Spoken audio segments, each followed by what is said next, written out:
К другим темам. Съемки фильма «Случай на озере Сайсары» подошли к концу. Картина рассказывает о реальных преступлениях, расследованных в 70-х годах прошлого века. И сегодня в Центральной библиотеке Якутска прошла встреча с создателями фильма. Рассказывает наш корреспондент Лев Нетесов. Фильм в жанре детектив снимался по повести якутского писателя Егора Неймохова о преступлениях 70-х годов, которые расследовал Макар Яковлев. По его словам, повесть имеет некоторые расхождения, но в целом соответствует реальности. Он соединил несколько дел Неймохов. И вот художественное произведение «Случай на озере Сайсары» получился.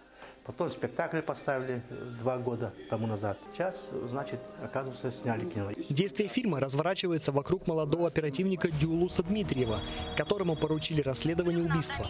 Преступник приходит с повинной, однако после закрытия дела он находит несостыковки и меняет свой взгляд. Всем все понятно? К вечеру преступление нужно раскрыть. Главного героя фильма сыграл Вячеслав Лавернов, выпускник АГИИК, ранее известный по фильму «Аиола». Чтобы вжиться в роль, актеру приходилось выезжать с оперативниками на рейды, а также приводить себя в более спортивную физическую форму. Сценаристы подстраивали именно под меня, под мой характер. И мне не было сложно и играть другого человека, как бы. Я играл себя там, но в роли оперативника. Также Вячеслав заявил, что не хотел бы становиться заложником одного образа и мечтает попробовать себя в другом амплуа.